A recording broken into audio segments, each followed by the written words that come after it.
Hello, I'm Ian. And I'm Sam. And we welcome you to the latest episode of Such a Ranker. Now, we clearly bit off a little bit more than we can chew when we started this podcast, or series of podcasts. So we've done the only thing that two people in their mid to late 30s are really interested in doing. We've audited. That's right. Whereas before, the show consisted of 7 completely random films, we're now dropping this down to 5, as quite frankly, it's been impossible to rewatch 7 random films, catch up on the latest releases, and also go back through the back catalogue of anyone and everything that we feature in our other podcast, one credit after another. Is there anything else changing, I hear you ask? Well, no, absolutely nothing. Other than the number of films that we'll be looking back on, we're now just changing this to 5 completely random films and trying to rank them from worst to best instead. I'm not in my mid-30s. Yeah, you are. You are in my world. What could possibly go wrong? Well, we could reduce this down to 3 films in as many weeks, but we'll keep it 5 for now. I think 5 is that beautiful Hopefully so. balance. That's until we realise and we go, oh no, we'll go back to 7. I did like 7, but 5's better. I like 7, but it's just completely and utterly unmanageable when we record every 3 weeks and we have so many other things to watch. Have you ever actually watched a film back for this podcast yet? A film back? Yeah, like rewatched a movie for this. Oh, that's a good question. For Such a Ranker. I don't think I have, but I could. Well, right now I couldn't think off the top of my head. Well, actually, High Fidelity. I did watch High Fidelity. Yeah, you did watch that back, right? Yeah, but that was before the podcast. Oh, do you mean... Like, in preparation for this podcast, do you actually ever watch any of the films on the Such a Ranker list? Oh, yeah. Do you? Yeah, do you? Oh, okay.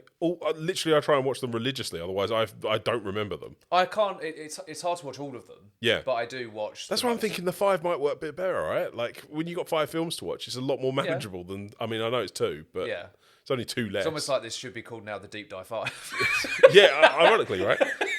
No, I like Such a Ranker. This is a great name. Anyway, Sam, we've got 5 films to talk about today. We do. What films are we going to talk about? More importantly, what films did we drop from the original 7 that we selected?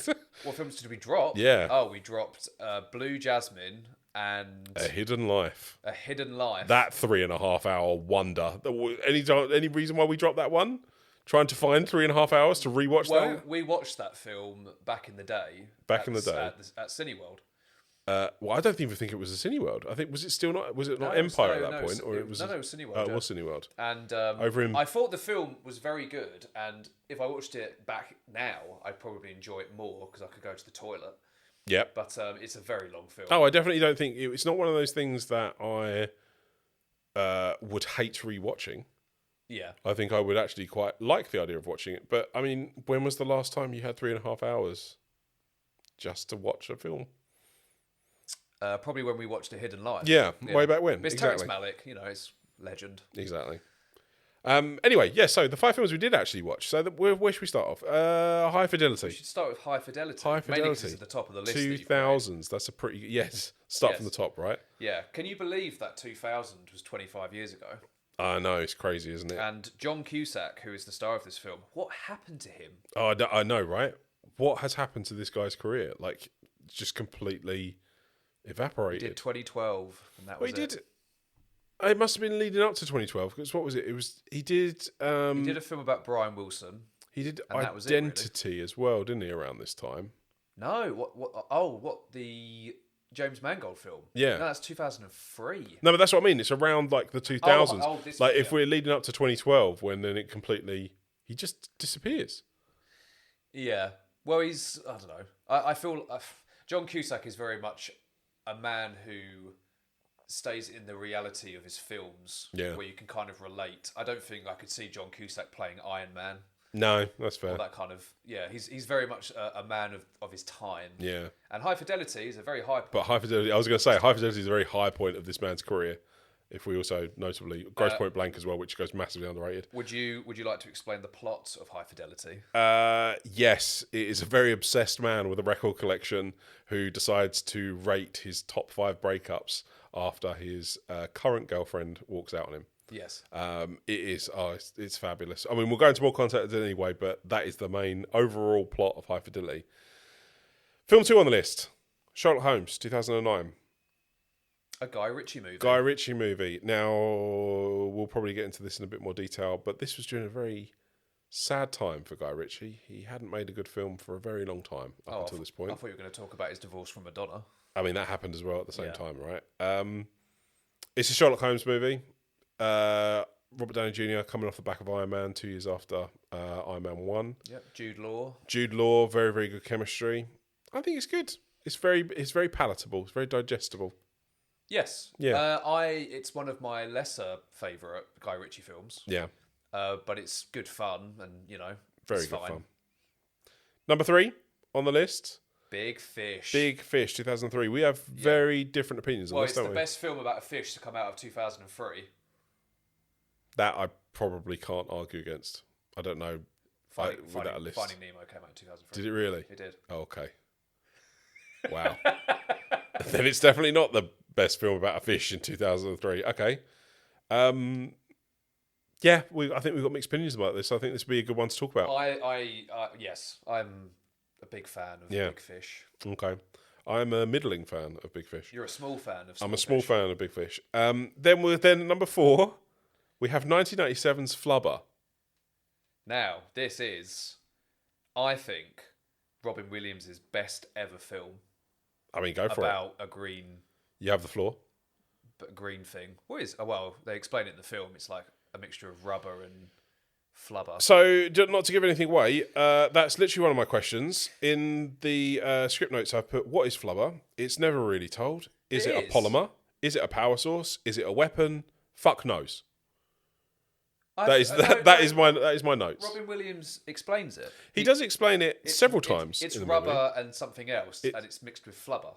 Yeah, but this is aimed at like small children. Yeah. So it's it's unbelievable. It can do anything. It can do anything and everything. Tell you another film that can do everything. Dune. Part 2. Dune or June? Oh, I don't. I get told off about this on a regular basis. I believe it's June. Because it's Sand Dune, isn't it? Sand Dune. Yeah, but I think of Star Wars, Sand Dune. and I think of the Dune Sea. I think it's English. It's like if you're from England or America. I think it's technically. I think June. Yeah, June. Sand Dune. I think that's how I would say it. But then, I come from a place which is notoriously known to butcher the English language on a day-to-day with our terrible accents. No, we're fine. No. We keep it pure, man. Yeah. But no, June Part 2. Yeah. The acclaimed sequel to June. Part 1, Part 1, it's now called. As it is called. Are you looking forward to Part 3? I am looking forward to Part 3. So... sequel, isn't it, to obviously Dune Part 2. It's kind of been described as The Empire Strikes Back / Two Towers of well, as far as I'm aware trilogy. Of Frank Herbert's novels, Dune Part 3 is actually, I can't remember what it's called, the actual book, but it's like very different to the first two. Like the first two was like a planned double novel. Okay. And Dune Messiah, that's what Dune Part 3 is based on. It's very different. Mm-hmm. So, it'd be interesting. But then you've got Denis Villeneuve, who is obviously the auteur of these films. So I'm sure he'll bridge everything nicely together. I'm sure he will. And he will spend his time doing it as well, I think. What do you reckon Denis Villeneuve's version of High Fidelity would be like? Oh, a nice link back to the first film. Yeah, let's start talking about this stuff, shall we? High Fidelity. Yeah. 2000, Stephen Frears. Yeah, but what would Denis Villeneuve's version of that be like? Blade Runner 2049. He's making a list about all of the other robots. In this version, does John Cusack eventually kill Jack Black? Yes. One thing I will say, having watching this film, is that I loved the tone, I loved the pace. I actually quite liked the fourth wall breaking, which I usually hate because of Ferris Bueller's Day Off. But I thought it was very charming. But I was quite distracted by Jack Black's greasy hair. Okay. At one point, yeah, that was my latest takeaway from watching the film. So, I have to be honest. High Fidelity is one of my top 5 movies of all time. So, very interesting. From that standpoint, well, Grosse Point Blank is also quite high up in that, isn't there? It's really high up, but it doesn't crack the top I didn't five. realise you were such a John Cusack enthusiast. There's a couple of them where I'm just kind of like, yeah, they just can't. For some reason, John Cusack just follows me around. Do you think that John Cusack looks distractingly like Paul McCartney sometimes? I can see that. They have the exact same mouth structure. Okay. That when I see him talk, I'm like, John Cusack was born in 1966. Paul McCartney was very famous in 1966. Did he go Is to John New York Cusack in a hidden 65? nepo baby? Possibly. Yeah. Yeah. Anyway, no, it's a very charming film. Very much directed to pop culture dorks, Yeah. I suppose. So for me, I think the big thing is there is something very, very unbelievably relatable about John Cusack's character. Extremely. That anybody can find inside. Like it's interesting because I read up on some of the criticism that around this, and they were a bit like, well, yeah, I mean, he's very kind of, you know, what is his character arc in this, and does he really learn anything from this? And that's a criticism to the film, and I'm kind of like, I kind of get the criticism, but at the same time, there is that kind of narcissism that we all have inside of us, that when you're looking to justify your own actions or kind of get out of something, you will do that, you know? And I think like there's something then really interesting about high fidelity as a concept, like that whole, I'm going to look at the top 5 worst things that have happened to me, and then I'm going to compare it to what's happening to me right now. And then, I don't know, it just has a really structurally, and the way that they kind of approach the film, for me, it just feels like there's something hugely relatable that everyone can see in that character. You know, Well, he's an arsehole. Like, I suppose it would be... It's an arsehole through narcissism, though. Yeah. Like, he's not able to see through his own reactions, but it's interesting to see how his character arc and his character journey. Yeah, well, I laughed at the end, because when he says, like, I'm now going to make a mixtape, and I now know what will make her happy, and I'm just like, am I supposed to be happy? Yeah. It's just a very interesting... Well, I do think there is a feel-good nature to it at the end of it, because I think he's had that realisation of just like, by making this list, all of this hang-ups that he had, where he was basically ranking all of his experiences, and they were adding up to then, you know, he was so hurt personally by what's happening with his current girlfriend that he's not even prepared to write her into his top 5. But then when he actually spends time like kind of investigating and kind of poking at his top 5, he realizes how much of an idiot he is. He has all these realizations, and he has this thing. He's so narcissistic that he can't realize the impact that he's had on other people. He just sees it as the world has had that impact on him. That like the character's journey is then realizing how negative that is in a way. But it's a very good film, and I think how would they make a film like this now? And they wouldn't, because they made it into a miniseries with Zoe Kravitz. Whose mum is in the actual film, the original Lisa Bonet. Yeah. So I don't think these films don't necessarily not get made. Does that make sense? Don't necessarily. They don't not get have made. That don't make sense. Like, this was a big film. But when you think like it's a story like this that is anchored around, say, like music and like hobby and like the whole idea of how music can influence things. You've had things like Begin Again and Hearts Beat Loud. Like, they do come through with that kind of like human storytelling. Begin Again's quite a long time ago now, though. It's a little while ago. Hearts Beat Loud's a bit more recent, but like they do come about, and I think they're all massively influenced by High Fidelity. I think it just has that thing. I don't think it's something that they make anytime soon. It's not like something you can get a blockbuster for. I reckon you could probably get this on a streaming service now. Yeah. A streaming service would probably fund something like this. It's probably pretty cheap, but you could do it quite authentically. Do you want a sequel? No, not at all. I don't want to watch the TV show. I've got no interest in watching the TV show. I watched the first 5 minutes just to sort of like get some kind of like comparison. No, I couldn't do it. Couldn't do it. But no, it's a very good film. It's I'll be interested what the career of John Cusack will lead to. Yeah. So what was the second movie that we were doing? Sherlock Holmes, 2009. So when this film came out, I remember it being huge and like everywhere. Yeah. And a lot of people were talking about Robert Downey Jr.'s English accent. Yeah. And a lot of people think it's very, very good. And I'm quite mixed on it. I think it has a very good place in the world of a Guy Ritchie movie. Fair. A movie in which Brad Pitt had an Irish accent. In Snatch. It's not the best accent in the world, but it just fits in that world. Yeah. So I think there is space for that, right? And he does an okay job. He does a fine job. He does a perfectly good caricature I think the film is fine. So this is the interesting thing, right? I started thinking about this beforehand. I was like, right, well, this is a Sherlock Holmes movie. It's Guy Ritchie made. So this film should never have worked. Even for this to be okay, is a massive success because it should never have worked, right?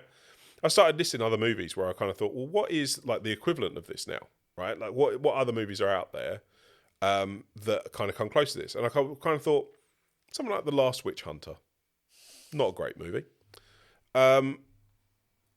Then I started thinking, well, stuff like Murder on the Orient Express and those movies, like not great.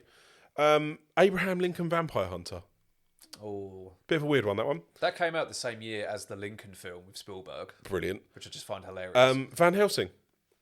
Hansel and Gretel. Basically, the whole Universal movieverse before that burnt into flames. What my point is this is, on paper, a B-tier action movie that somehow manages to escape the umbrella and like that dark cloud of what the B-tier action movie, or mystery, shall we say, eventually comes. Something like Murder on the Orient Express and stuff like that is a big tentpole cast, based on your cast movie, right? But no one remembers the fact that it's got 2 sequels, right? So everyone remembers that. Sherlock Holmes, for instance, is just still known. People know this movie. People still have fun with this movie and good fond memories of it. I think it's good. I don't think it's fine. It's in the fine to good category, but within the category that it's trying to be, it's massively successful because it's just so much better than those other comparables. Is it your favourite Guy Ritchie film then? Do you know what? I actually think it could be pretty high up there. Yeah, because you're not a particularly big fan of Guy Ritchie's work. I don't mind Snatch. I thought Snatch is good fun, and I need to revisit Lock, Stock. Swept away. Because I had so much fun with Snatch. There's a part of me that wants to go back to Lock, Stock and just say, oh, actually, Lock, Stock. I think you'd like Lock, Stock. I think I'd probably prefer Lock, Stock to Snatch, but I liked Snatch, so that was okay. But no, I think this film's good fun. I just, in Guy Ritchie's kind of, I don't know. I think with Guy Ritchie, I just prefer his like. What's the word I'm looking for? His lane. This is his lane. Do you not think this is his lane? No. I found that this was completely and utterly digestible, and actually, then it lended itself because of the framing and like the setting and stuff like that. It lent itself to a Guy Ritchie, what should we say, signature? Yeah. In fact, I think it would actually have struggled in any other way because at the time, there was no other depictions of Sherlock. Well, yeah, it certainly rebooted the Sherlock name because obviously the year later you had Benedict Cumberbatch's Sherlock. Yeah, which is a very different movie, TV show. Yeah. Sorry. And then you had obviously Holmes and Watson, which killed it by Will Ferrell. Oh God, yeah. And then you had Mr. Holmes, which was the McKellen. Yeah, and then you've got Enola Holmes now. Oh yeah, so they've had to sort of branch out with. But Enola Holmes, interestingly, is closer to Guy Ritchie's version than any of the others. Like there's still that fourth wall break in, talk to the camera, like gritty, like London, like set. So it's funny how these things go full circle. But I would have said that the style of this type of film lends itself to Guy Ritchie, and that's why it comes back to who pitched it. Do you reckon that they had a version of a script and they went, well, this is a Guy Ritchie movie? Or do you reckon Guy Ritchie went with the script as well? I wonder if they attached Guy Ritchie, because Guy Ritchie would have been a cheap director at that point. I think Guy Ritchie definitely would have sought after this script. Because as I say, Rock and Roller, he's trying to basically, again, go back into his lane and what he's like comfortable with and what he can sort of like do. And then I think Sherlock Holmes was like, right, this is a little bit out there for me, but I can kind of twist it in my own way. I wonder if Warner Bros. Had the script then and just sent it out and then vetted directors based on interest. What was this film after this? Good question. Can't even think, actually. Sherlock Holmes 2? I think it was actually Sherlock Holmes 2. Yeah. But yeah, I mean, Guy Ritchie now, I mean... Fountain of Youth, right? I watched this film the other day and I was like, at least it looks like a film. Sherlock Holmes? Yeah. Yeah, oh yeah, Sherlock Holmes is good fun. At least it actually looks like something that was made. It's weird. It's like, it's chalk and cheese compared to, as I say, I watched Fountain of Youth a few months ago, and that just feels like a completely different movie. There's no texture to it. It's not a Guy Ritchie movie, you know? Yeah, so Sherlock Holmes, 2009. Big Fish. So Big Fish stars Albert Finney and Ewan McGregor playing Edward Bloom, and old and young Edward Bloom, and it basically tells the story of this man's life to mostly his son, who is very much not believing the overall picture of his father's life, and that leads to a lot of conflict between them, which gets slowly resolved as the film goes on. But I think it's a lovely little father and son tale, and a nice little return to form for Tim Burton, who had just made so many flops until this film. Mm-hmm. Yeah, what's your opinion on it? I like no, to be fair, I've probably been a little bit harsh on it. I think it has a lot of charm, and I like what it's trying to do. I can understand you thinking it's overly sentimental. I don't know if I even think it's overly sentimental. Melodramatic at times. For me, I don't think is the best way to describe it a twist. I think a lot of the weight of a movie like this is on the end, and like the how do you reconcile the ending? You know, how do you make the big realization of what all these tall tales mean, and that they've been like these life lessons or these allegories for what's going on. I don't think the film is necessarily... I don't think the end is made up of the sum of its parts, if that makes sense. Okay. I think the individual small little tales of how he meets his wife and how, you know, the little stories of him in the carnival and stuff like that, I think are all lovely. They're such nice stories. They're Tim Burton stories of just oddballs meeting oddballs, right? Yeah. I don't think it works so well with the Albert Finney and his son stuff. And so when it comes to the crescendo ending where you're kind of like, oh, that was the big reasoning for this. I made a comparison in my notes to Life of Pi. And I know that we spoke about this a few episodes ago, and we kind of we weren't like we highlighted the idea that it's not hugely memorable or anything like that. But the realization at the end of that movie, I think, is very much earned. And I do think it has a hard-hitting ending when you realise what all these things mean and why he's telling the story the way that he is, and so on and so forth. And I think because of that, there is a journey that's taken that makes that realisation a lot more hard-hitting and... Well, you don't think it's hard-hitting, the ending? I don't think it really kind of... I don't think the tales and the realisation of what this means, it doesn't lead anywhere. It kind of feels like it kind of comes out of... Well, I feel like it does kind of reflect everybody, because everybody kind of tells an exaggerated version of the truth. Like, the truth isn't really ever the truth, it's someone's version of the truth. And I like how it kind of delves into that in their relationship, where Edward Bloom has this very, like, eccentric personality, so everything is a lot more exaggerated, but there's always like an element of truth. And it's this confliction with his son, because his son thinks he's basically a liar, and it's like how they kind of see each other as older Edward Bloom is dying, and then at the end it's kind of a massive wake-up call for the son, because it's like, oh, okay, this is kind of what my father meant, and this is how important it was to these people in his own version of it, and then here's the reality. So it kind of combines both their points of view. Yeah, on it. I didn't get any of that. Really? No, I didn't get. And I think that was the big thing and that's why I say it lacked the weight for me. Okay. Like, let's say something like Life of Pi had, where I was like, oh god, okay. Like, and I know that you're dealing with you're dealing with different stuff, right? The weight at the end of Life of Pi, for instance, is far more serious than the story of Big Fish will ever be. Great rewatchability, where Life of Pi has none. Yeah, true. Well, that's because it's heavier material, right? Yeah. So, like, this is meant to make you feel good, and there's a sentimentality, like you just mentioned, about it that's there. But I didn't It has its faults. It didn't. That stuff that you, all that stuff that you were just describing that you got from the film. I'm actually really pleased you got that from the film. I got none of that. In fact, at the end of it, I kind of got to the end of it, and I was like, that feels really kind of. The total wasn't.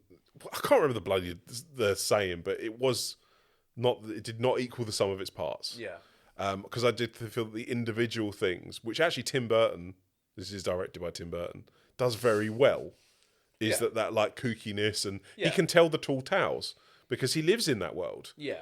But ironically, when it comes to the real world stuff, I just didn't feel like there was necessarily that payoff. I can understand that point of view. Yeah. But I think it clicked for me. Well, that's what I mean. Yeah. I think I don't get me wrong. I am in the minority here. People love this. This has got a huge IMDb score. It's not perfect, but I mean. I think a lot. I mean, it's got. You talk about Life of Pi. It's got a lot of comparisons to Forrest Gump. Oh yeah. So I would probably say there's a feeling of like, oh, this gives me that Forrest Gump feel. Yeah. But I think it's charming. I love Ewan McGregor. Yeah. I love Albert Finney. I think it's great in this film. Yeah. And that's the thing. I can't. Burton's probably only good live action film for like 20 years. Because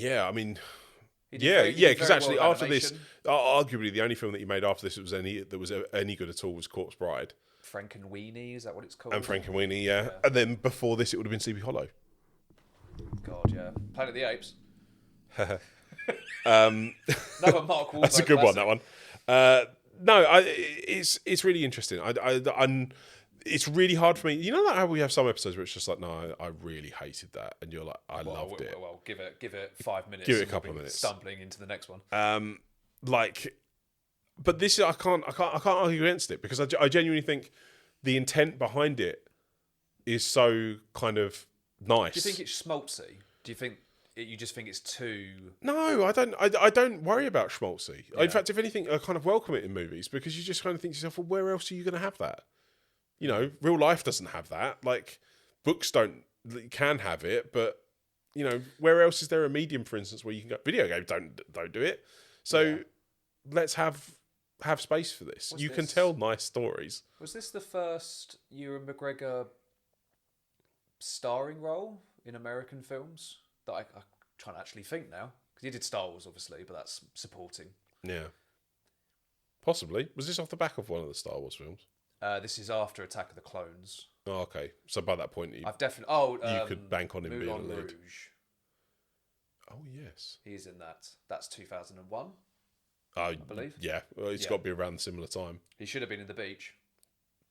98. Do you know who else should have been in The Beach? Flubber. Flubber should have been in The Beach. Baffling movie. Do you know, this should be it. This shouldn't be such a ranker. We should create a new episode. Or a new subsection, which is what baffled Ian this week. This week it was Flubber. Last time it was Bicentennial Man. Baffling. This week. Oh, what? No, how about every Such a Ranker there is a special, the Baffle Award. The Baffle Award. Yeah. Just how did this get made?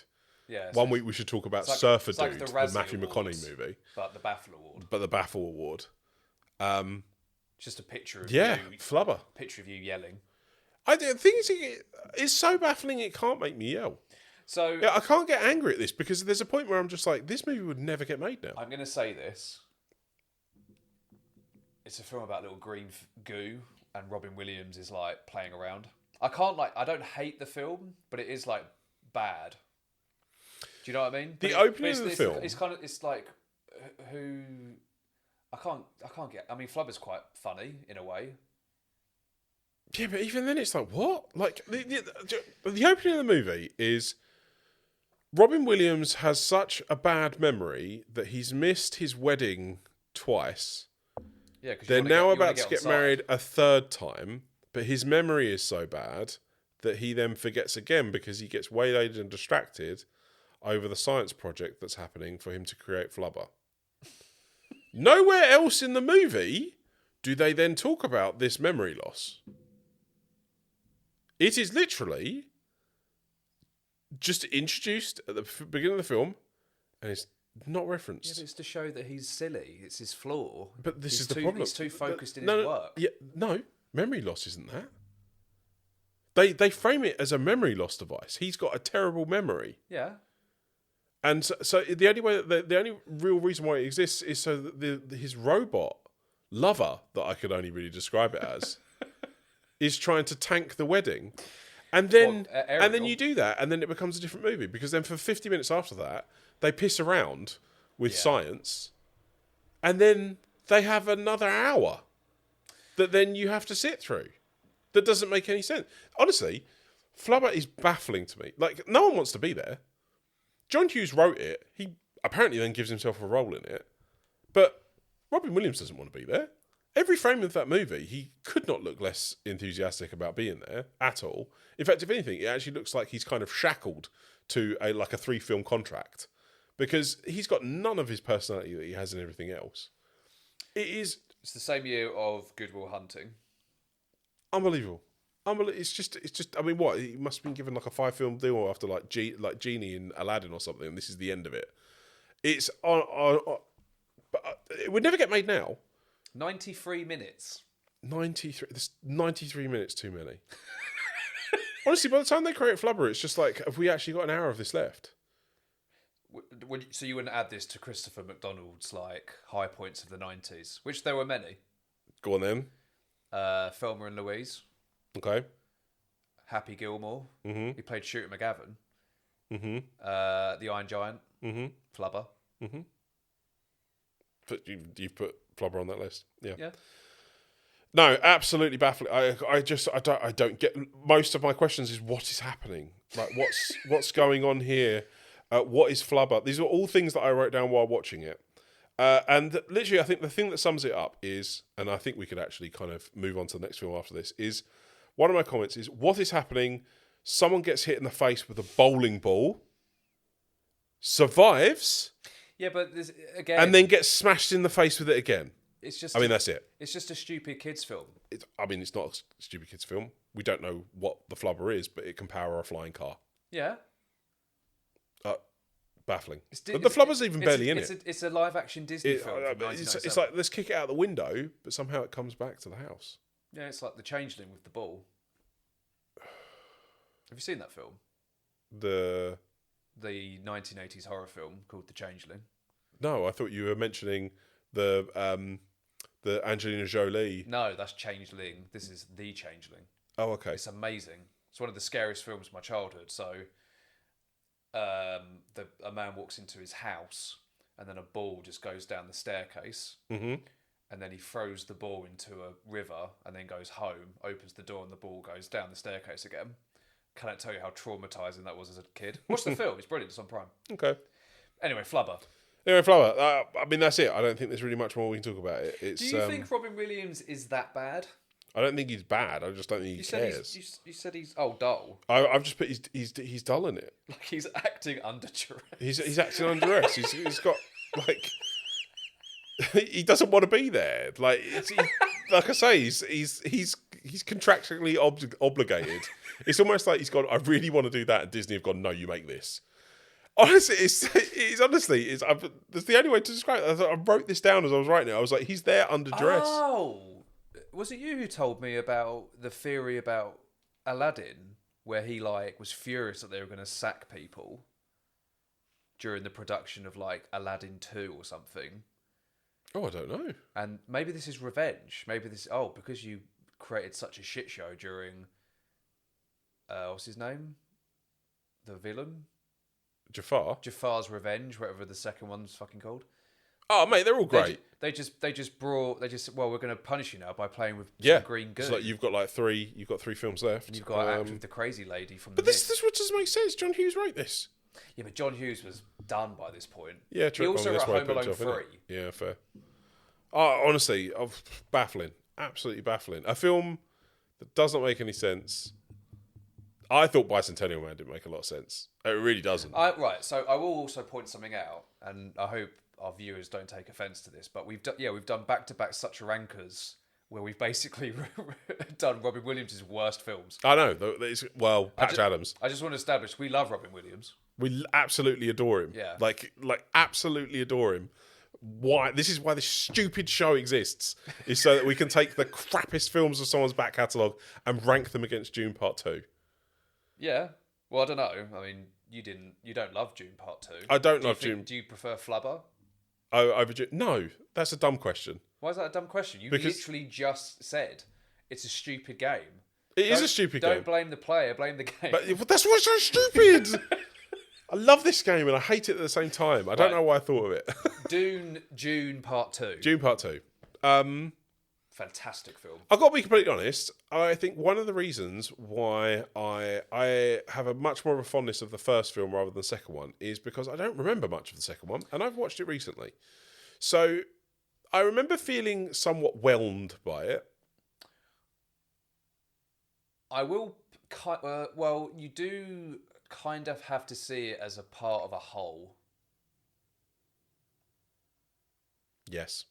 Well, that's also one of the reasons. That's why I can't turn around and I can say, "Oh, that was a bit." I can't say it was disappointing. I can't say any of that stuff because the filmmaking, everything that goes into it, is absolutely superb.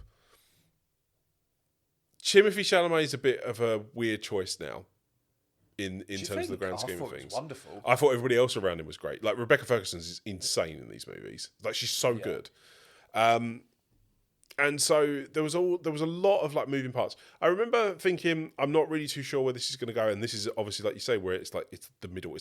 You have to look at this as a trilogy. I'm intrigued to see where they're going to take the character because I liked the what do we do with an outsider that we essentially make a messiah, which ironically is actually what you were just saying about that's what the third book is called, right? What do you do in a scenario like what's that going to lead to? Like this guy is like essentially a complete outsider who kind of invaded your planet, but has now been welcomed by your planet. Well, he wasn't invaded, but he was the part of the family that was put in charge of the planet. Yeah, they have a something of an alliance. Yeah, the Atreides and the people. But it's like I thought that like kind of religious stuff is the more interesting part. But every single time it felt like it was getting sidelined a little bit with then all the what's happening with Christopher Walken and what's happening with. So I felt like he was barely in it. Yeah, I know, but it was still because if I remember right, it's his daughter who is Florence Pugh. She's the narrator, right? At parts, yeah. So she's essentially the plot. She's essentially the plot device. She plays a bigger part in the third film. Yeah, and I think that's the thing I was struggling to reconcile. I think I was more interested in the stuff that was going on with Atreides and the people on the planet than I was the intergalactic stuff. I loved all the kind of him finding his way with these people. No, that's what I mean. That's the stuff that I think I found more interesting because I felt like a lot of the politics was done better in the first movie. But then I felt like going into the second one, it felt more of I kind of felt like I'm done with that. I want to see this stuff, and I know it's still got to be there because there's an element of just like you have to see the rise up of this to do this. But in a weird way, there's a secondary conversation. The Zendaya stuff with all of him and this like religious stuff is really interesting because if you compare it to say something like Empire Strikes Back, everyone is on the side of the Jedi at that point. This is almost a story where they're saying, "But is this right?" Yeah, like if there's one Jedi to rule them all type thing, this is then a counter story within this that's saying, should we really trust this one Jedi that's just kind of come out of nowhere and do this? Which is a story that we haven't seen in other areas. I was more interested in that, and I think then I was a bit distracted. I will have to go back to it because again, these are mammoth 2 hours, 3 hour movies that deserve your time and your attention. Yeah. So I want to go back and rewatch it, but I can't. You can't. I'm never going to be able to turn around and say wasn't in my top 5 for that year. So it's definitely not there. But I would have it at 5. Yeah. And I think there was better films that year. Whereas Dune 1, I was like, this is the best film I saw. I think I saw Dune 1 as part of my list that I make of the year. I list all films, new films that I see, but also anything I rewatch, and I try and come up with of everything I've watched this year. What's up there, what's still up there, and so on and so forth. I like that kind of data. Yeah. June 1 was at 1, didn't move, and I watched that like early January. I just feel like June 2 sort of like just ups the stakes. Yeah, but I think I did the same thing with Empire though. Empire Strikes Back. When I first watched that, before I'd watched Return of the Jedi, I saw the whole thing as a whole. I didn't take a lot from Empire, so I'm wondering whether or not like. See, I kind of like. I want to go back to like what you just said. Is that whole? Yeah, you have to view this as a whole. I think 1 and 2. Again, this is kind of based on what I've been told about the third one, but 1 and 2 is like its own thing, and then the third one it takes place a little bit further in the future. But there wasn't much reconciliation in the end of Dune 2, was there? Well, he beats Austin Butler in one of the most. I was so very, very rarely am I like, I have no idea who's going to survive this fight. Yeah. Austin Butler's fucking great in this film. Yeah, he's amazing. Yeah. No, I watched this film. I've only seen it once. I had a hideous chest infection when I was watching it, so I felt like death. And it suppressed your chest infection. It was that proper escapism in the film. I was blown away by all the visuals. It's one of those films I watch. I'm like, I have no idea how they made this. Like, this is like amazing. It looks. I wish all films would all big like space opera, big science fiction blockbusters. I wish they would all look like this. And you did it on a surprisingly cheap budget. Yes. Well, he's just a genius, isn't he? Have you seen Incendies? No, I do have it though. My God. Amazing. But yeah, I think it's one of those just sort of like spectacular films that need to come out and they need to do well. Yeah. So I can understand people getting frustrated with the length and like the time it takes, but it's all necessary. It's all necessary to build up that amazing ending. Yeah. But I'm eagerly awaiting the third one, which comes out next year, I think. Amazingly, because at one point it was like, might not have even been made. Yeah, it's nuts, isn't it? Right. So this is the big moment. This is weird. Normally we have 2 other films to talk about, so actually we're on good time for this one. Let's do some ranking, shall we? Please. So let's start with the first one. High Fidelity. Got to be up there, right? How would you rank? Oh, I thought we were doing worst to best. No. Well, yeah, let's do that. Yeah, normally we do the comparison, but let's do worst to best. Because we've only got 5 films now, we might as well start worst to best. Yeah. Well, obviously it is going to be Flubber, right? Well, you're going to hate me, but I think we're going to have to put... Dune Part 2. Dune Part 2. Yeah, you're right. No, we'll probably have to put Flubber. Do you know what? Yeah, I'm going to say... Yeah, Flubber. Definitely Flubber. I don't hate Flubber. I don't like look at it and I'm like infuriated by it. No, I'm baffled by it. It's there's a bewilderment. The same as Bicentennial Man. Can't hate it. Yeah, but the thing is... I'm just like, in bewilderment Flubber, of it. you know kids are going to like it because it's stupid.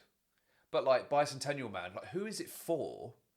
Like Bicentennial Man is in like a league of its own. Yeah, we need to create like a category for like these kind of films that like Die Another Day and Bicentennial Man. Like how, like do they have documentaries of how they were made? Because they'd be fascinating. Then oddly, I think there's if I'm being honest, I think this is an easy rank this week. No, that's a lie. No, I think between 1 and 2 is going to be difficult. I think the next one's the hardest. Yes. Yeah. I mean, for me, it's without a shadow of a doubt, Big Fish. See, I would have Big Fish over Sherlock Holmes because Sherlock Holmes, I don't think, is particularly memorable in reflection. I think Big Fish is. I think, it's got much better performances. Sherlock Holmes is much more rewatchable, though. I don't agree with that. I have the complete flip of that opinion. No, I couldn't sit there every night and watch. Well, not every night. Well, once a week or once a month or something like that. Sherlock Holmes is again, it kind of borders on dumb fun. But it's easy. You can put it in the background. You can put it on with mates. You can do all that stuff. I want to deal with like a crisis in my reflection. I've got no interest in doing that. Big Fish. I've got room for one feel-good film of the year. My child like listening to my stories when I'm like in 20 years. When you think I made it all up? Like when I talk about this podcast, I used to do a podcast with someone called Ian. Like for some reason he was naked in every podcast, and I have to tell him this, and he won't believe me. But it's true. The kind of crises that I have to deal with. But it's true. I'm sitting here absolutely. We're butt naked here right now. But this is the point. So this is the kind of stuff. This is why films like Big Fish are needed. Sherlock Holmes isn't even the best version of Sherlock Holmes. Well, I'll give you that. Yeah. No, that's very true. Exactly. Again, this is the best film about a fish in 2003. Big Fish is going ahead of Sherlock Holmes. Okay, that's fine. That's fine. Now put your pants back on. Yeah, okay. So we've got Flubber, Sherlock Holmes, then Big Fish. And then we've got... June Part 2. I mean, I'm not going to lie. I'm sure I've said this before in such a ranker. But do you have two completely, as much as two completely different films? You can't compare them. You can't turn around. Top. For one of these films to be ranked higher than the other is dumb. Yeah. We are idiots doing this, but that's the whole point of it. I mean, Dune Part 2 is a better film, but... Dune Part 2 is so much a better film, it's ridiculous. But High Fidelity... You can't even say it. High Fidelity, for me, anyway, at least, potentially shaped me. Like, it almost feels like the definition of my growing up is on that screen. I'm not denying it's very relatable. Well, that's why I find it really hard. But that's the whole point of this Such a Ranker, is that it goes much more... It's not just what is the better film, it's what's had the better impact. Yeah. I cannot deny the fact that Dune Part 2 is obviously a better movie in terms of what it looks like, how it's put together, the construction of it, what it's going to lead to as part of a trilogy, all of that stuff. It's writing. Denis Villeneuve, I mean, like, he's literally one of the greatest filmmakers at the moment. Well, we can't not talk about Stephen Frears as a top director. Absolutely. I mean, and he's kind of very much stuck to what he knows, right? The Queen... He was responsible for that. Went on, did so well with Oscar bars and stuff like that. He knows characters, but he knows light drama, and so because of that, he's able to just conjure up some fantastic stories of light drama. Would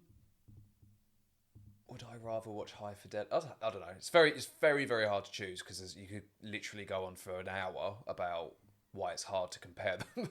It's impossible to compare. It's like the whole thing is like, even down to the idea of, you can't even compare from a rewatchability standpoint, because there's something about Dune that's so captivating that you almost don't want to ruin it by watching it too much. You want to save it for those times where you have nothing but attention for that. Like, you know, there's a lot. I find that the same with Chris Nolan movies. There's not a lot of his movies that I would rewatch over and over and over again because I want to savour them when I do watch them. Yeah. And Denis Villeneuve is very similar. The Blade Runner 2049, Passengers, or everything that he does, I don't want to ruin it. So there's an element of savouring it. So I almost can't even bring in that idea of rewatchability with this, because something like High Fidelity is an easy watch. Yeah. You can just chuck it on the background if you wanted to. They made a TV show about it. It's designed around that. It's something like High Fidelity is like a hug, or it's like a nostalgic hit. Or for me anyway, because it's had that feeling that it really makes a decision like this in such a ranker list so difficult. Okay, I'll probably go with High Fidelity as number one. Yay. But this might have been the hardest. Yeah. Because it does different things. Okay, yeah, that's what I mean. It's like ranking pizza against lasagna. Anyway, that was Dune Part 2 is pretty good. Dune Part 2 is ridiculously good. In any other world, right? It's just if High Fidelity didn't have that connection. But that is it. Right, so what is our ranking then? So at number 5, we've got Flubber. At number 4, we've got Sherlock Holmes. 3, Big Fish. 2 is Dune Part 2. And number 1 is High Fidelity. Yeah. The film, not the TV show. The film, not the TV show. We have to underline that. Thank you for taking part in the latest episode of Such a Ranker. How do you rate our list? Would you do anything differently? And tell us how wrong we are, I think, is really what we get from this episode. We would love to hear your opinions, so please take care, and we'll see you soon. Bye-bye.